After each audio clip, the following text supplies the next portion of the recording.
Software engineers असलेल्या जगन्मान्य आंतरराष्ट्रीय कंपन्यांमध्ये MD आणि CEO अशा सर्वोच्च पदांचा अनुभव. सॉफ्टवेअरच्या कामगिरीनिमित्त 150हून अधिक वेळा जगाचा प्रवास सरांनी केलेला आहे. इन्फॉर्मेशन टेक्नॉलॉजी, आर्टिफिशियल इंटेलिजन्स, कायदा, विज्ञान, तंत्रज्ञान, नॅनो टेक्नॉलॉजी, गणित, संख्याशास्त्र, व्यवस्थापन, संगीत, साहित्य, कला, अर्थशास्त्र, राज्यशास्त्र, तत्वज्ञान, मानसशास्त्र, फ्युचरिझम अशा अनेक विषयांमध्ये सरांना रस असून या विषयांमध्ये सरांची 75हून अधिक पुस्तकं प्रकाशित आहेत आणि 15 पुस्तकं प्रकाशनाच्या वाटेवरती आहेत. 1953 सालापासून आतापर्यंत भारतातल्या सर्व IITs मधून बाहेर पडलेल्या लाखो IITs पैकी ज्यांनी भारतात राहून उत्तुंग कामगिरी केली अशा 100 ग्रेट IITs मध्ये सरांचा 35वा स्थान आहे. त्यामध्ये नारायण मूर्ती, नंदन निलकेणी, आनंद देशपांडे, मनोहर पर्रिकर, विजय भटकर आदी मान्यवरांचा समावेश आहे. यानंतर मी विनंती करतो अच्युत गोडबोले सरांना की त्यांनी आजच्या कार्यशाळेमध्ये माध्यम बुद्धिमत्ता आणि कृत्रिम बुद्धिमत्ता या विषयावर आपलं मनोगत व्यक्त करावं.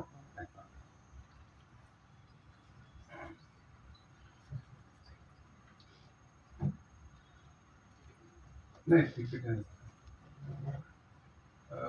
माननीय व्यासपीठ आणि मित्र हो, सर्वप्रथम मला इथे बोलण्याची संधी दिली त्याबद्दल मी आभारी आहे.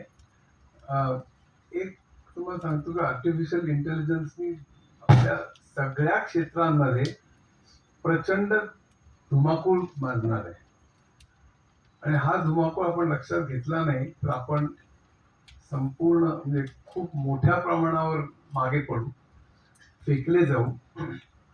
जे नेहमी सांगितलं जातं की AI मुळे माणसं जॉब जाणार नाही, पण ज्याला AI माहिती आहे त्याच्यामुळे ज्याला AI माहिती नाही अशा लोकांचे जॉब जातील. तर ते अत्यंत खरं आहे. आणि मीडियाचाच विषय निघाला म्हणून सांगतो की मी खडबडून जागा केव्हा झालो. म्हणजे AI मुळे सगळं जग बदलेल हे जे मला लक्षात आलं तेव्हाच मी वयाच्या 72-73 वर्षी त्याचा अभ्यास करून त्याच्यावरती 5 पुस्तकं लिहिली. Artificial intelligence, data science, industry 4.0 बऱ्यापैकी मोठी पुस्तकं आहेत, 300-400 पानी.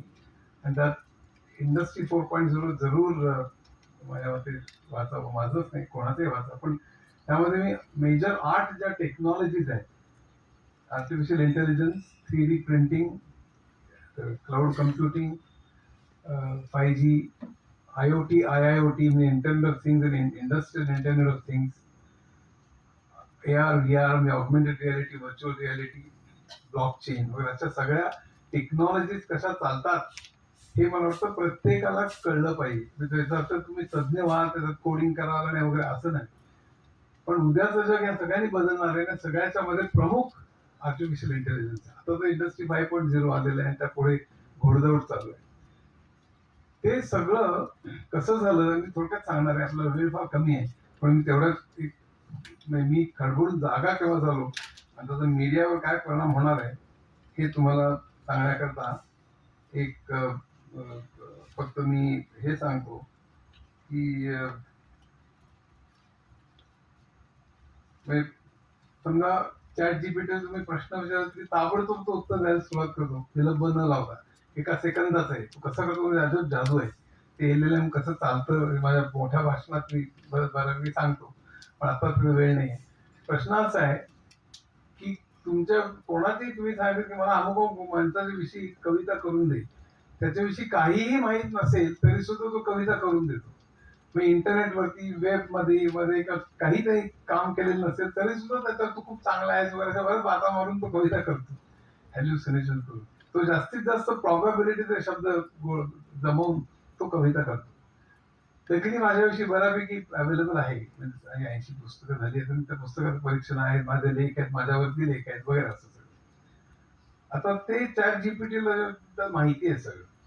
ते माझी गणितावरती 3 पुस्तकं आहेत. पहिलीच IIT मध्ये एकही मार्क गेला नव्हता गणितातली. 3 पुस्तकं लिहिली, खूप पॉप्युलर झाली.